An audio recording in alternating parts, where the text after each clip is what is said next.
Hey guys, Kev here. So today I have a challenger. Yes, my Antifa Idiot Challenge has been accepted by yet another bumbling imbecile, and his name is Babu Bhat. No, I don't know his name. He says he's from India though. It's actually, he goes by the moniker Cow Free TV. And this guy is a piece of work. Those guys who don't know what my Antifa Idiot Challenge is, I actually respond to my comments, especially from leftists. And whenever one of these people starts pushing these tired talking points in my comment section, you know, whenever they start trying to call people racist because they can't debate on merit, I just call them out and I tell them, look, if you can name 3 policies of the left, 2 for the remedials. If you're special needs, I'll let you do 2, which is most of them. But if you can name 3 policies that will help America or benefit the world, and I can't offer a poignant rebuttal of why you're wrong and give you right-wing policies that actually benefit and contradict those you push, then I will go join you. If I can't do it, I will join you at your next protest wearing a Che Guevara shirt and singing Kumbaya, eating churros, or whatever else you do over there. And I love it when I get a challenger. Now, the problem is, a lot of these challengers, they list the same things because they only have like 3 policies that they really care about, and it's all like free shit. But anyway, I've addressed a lot of these before, so I'll try not to be redundant here. This guy, like I said, his moniker's Cow Free TV. And he is your typical idiot on the left. Totally manipulated by billionaires, but thinks he's fighting against corporations and the elites. He's pushing the Cal Exit movement, which is backed by billionaires. You know, Cal Exit used to be the state of Jefferson, this idea that, you know, part of California would secede and form the state of Jefferson, which would be like a libertarian state, and that would be away from the cities like Los Angeles and San Francisco. But now the Cal Exit movement has become a big leftist ploy so that a bunch of billionaires and tech gurus can carve up what's left of California before it goes totally under with this bankruptcy that it's looming on California. You know, California's unfunded liabilities are huge. They just tried to pass all kinds of social programs and they couldn't even afford them. So what they did is they said, well, you know, we're going to pass them, but we're not going to fund them. So they don't exist. It was just symbolic. So yeah, our socialist paradise here, you know, we can pass these laws and that's great, but they don't mean anything because you can't pay for them. So anyway, and they did this with socialized medicine. We'll talk about it. Anyway, there's a few honorable mentions that I should mention. One, and I'll quote these straight from the comments section. So this first one is from a dumbed down leftist, low IQ type. And they say, white dude kills someone, nobody can. Brown dude kills someone, everybody think that real shit. Well, I don't know what to say. What a brave commentary on our status here in America.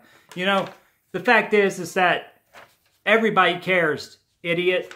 People talked about the Vegas shooting forever. In fact, there are links between the Vegas shooter and Islam. So that just disproves everything. In fact, ISIS claimed it. Now, this most recent attack got much less press than Vegas. But the problem is, see, we shouldn't be wanting to import more problems here. Our children, my children, should be safe. We have enough problems with the crazy white guys and black guys and Hispanic guys. Why do we need to import crazy Muslim guys from the Middle East? It doesn't make any sense. We don't need to import more problems.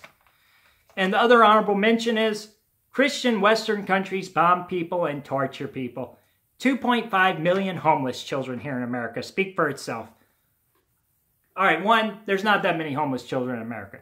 2, that's ridiculous. I mean, think about that. This is a country of 300 million people. That's like, you know, almost 1/10 of the population there. 2, Christian countries bomb people. If they deserve it, I guess. Obama sure bombed a lot of people, but he wasn't going out there saying that he's on jihad for Christ. For God's sakes, dude, that's not an equivalent idea there. You don't have people bombing countries in Western armies saying that they're going to spread Christianity throughout the Muslim world. But you do have lots of Muslims who have a caliphate against the Western world. Anyway, those are my 2 honorable mentions. Let's get to business here. The big rebuttals. we have a guy here, like I said, he says he's part of the cow exit movement. His name's Babu Bhatt from India. And he says, number one, his first policy that he thinks would benefit America or the world, single-payer healthcare. Well, I've done several videos that were Antifa Idiot Challenge videos. And I've addressed single-payer in every one. So I'll just sum it up like this. We have $20 trillion in debt. We have an average IHCB of $7,000 a year. That's cost per person of healthcare on average. If you add that, if you multiply that by 300 million, which is our population, probably more like 350 million right now.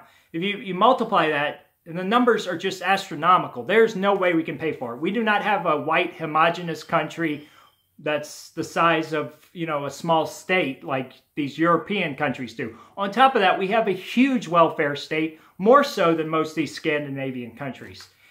There are countries that have, you know, universal health care, and most of them are garbage. I've lived in many of them. They are horrible. They are big gymnasiums with a bunch of cots in them, and people have to wait for hours to get care. If you want that, fine, but my tax dollars shouldn't pay for that, you know? You want to have free health care for everybody? Cut back on all these other programs, in welfare, in food stamps. Then we can maybe pay for it. But right now we have $20 trillion in debt. That's ridiculous, man. And there's a lot of other reasons it wouldn't work. But it's a nice idea, sure. It just isn't practical, especially right now. There's just no way. And California is a perfect example. You want California to secede and do what? Give you all these free things? They can't even afford it right now. They just passed a law trying to pass universal health care. They passed the law, but they can't fund it, so you don't have it. You have universal health care in California, but nobody gets anything from it because they don't have the money for it. Number two, universal college. This is the second policy that he thinks will help America or the world. All right, so we already have universal college, you dork. I got my college paid for by the government. You know how? You go join the damn army, okay? The GI Bill is universal college. I'd be okay with free education for people who go out and work for it first, okay? Or they do something, get in a field that we need, like a doctor or an engineer. You know, then we could subsidize it if they do some service to the country afterwards. But to give everybody free college so idiots like you can go get a social justice degree in women's studying and African basket weaving? Are you retarded? Do you just think America has all this money to throw away? Try working half the year like I do. Try working half the year and having half that paycheck taken to go to taxes. That's money from my children's mouth to subsidize the worst people and the worst behaviors. And you know what? That's slavery. If I had to pay more taxes so people like you can feel good about yourselves, that you paid for some idiot to go learn about, you know, African art or Polynesian dance, you're crazy, man. Look, that's taking food off my children's plate. That's making us slaves working half the year or more for free. And for what? College is pointless. You know, we have a huge demand for jobs right now. You know what they are? It's like restaurant management, service industry management. Those are all good paying jobs and there's a huge demand for them. Construction, blue collar work right now. I mean, blue collar guys are getting paid an ass load of money. Meanwhile, I know philosophy majors and people who got sociology degrees who have $800,000 or $80,000 to $100,000 in student debt. They can't even afford to live right now because they have so much student debt because they didn't make themselves marketable.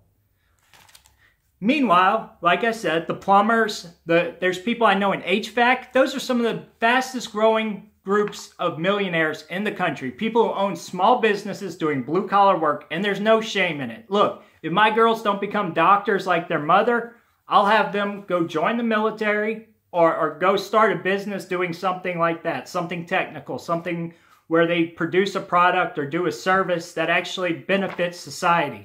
There's no shame in it. See, people like you have been brainwashed to think that you have to have a college degree in the arts. And that's BS. Total garbage. Okay, you get a good paying job and you live a good life and focus on family. Focus on what's important. But universal college, according to The Atlantic, we have $69 billion in financial aid every year spent by the federal government. That's just in financial aid. $69 billion. That's what we're paying right now just for Pell Grants. Add that to the $1.2 trillion of student debt that's out there right now. That's what you're talking about, trillions of dollars a year so that we can pay for people to go out and get a degree in African American studies. Not happening. No way. That is ridiculous. Okay, it's another nice thought, but the road to hell is paved with good intentions. So number 3, third policy that he thinks will help America and benefit the world. It's voter reform. Voter reform, he says, stop gerrymandering and stop suppression of votes. Stop the financial reform for voting, whatever. He's talking about reducing the amount of money, start campaign finance reforms, what he's trying to say. All right, number 1, Democrats outspend Republicans. You leftists out there, you spend way more money, way more on voting. $132 million over the last election was spent by unions. Unions are some of the biggest contributors on the planet for voters, for elections. Way more so than your average individual Republican. Or most companies. And when you talk about billionaire elites, they're all pushing this left-wing agenda. They're all piling. Look, George Soros just spent billions of dollars in his little NGO groups like the Open Society Foundation. These are people pushing for open borders, pushing all these protests, and you know they're spending millions of dollars on elections. They are trying to manipulate people and brainwash people into voting for their agenda. People like you. Anyway, there's over 1,000 organizations right now. 1,000. Over 1,000 voter registration organizations on the Democrat side or the left wing. That means there's lots of left-leaning Democrat or leftist affiliated organizations out there that are helping people register to vote, like Acorn. You saw the James O'Keefe tapes. These are groups that go into black communities mostly and minority communities. They go into these communities and try to push an agenda. They try to brainwash people or get people who have no business voting because they don't know the first thing about politics. They try to get them registered to vote and then they go bust them to the polls. Okay, so that is complete fraud, if you ask me. That is weaponizing a group of people who have no business voting because they are not educated or informed on issues. That's weaponizing them to use them against small business owners, against average Americans, and your typical Republican demographics. Mostly hardworking middle America. You are weaponizing those people against us, and you're complaining about voter suppression and voter gerrymandering. And as for gerrymandering, the left gerrymanders the hell out of everything. Why do you think every major city is Democrat run?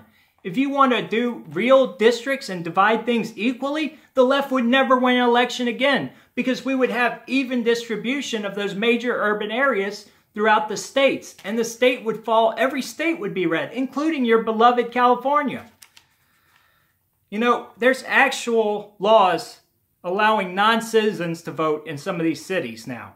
They've pushed this. The left has pushed this. That is voter suppression. When you use an illegal alien to counter the vote of a Republican, that is suppressing that vote. You are canceling out their vote. And on top of that, we still win. And what do? You idiots want to overthrow our president. This November 4th thing that you're so happy about, it's a plan to overthrow a democratically elected president.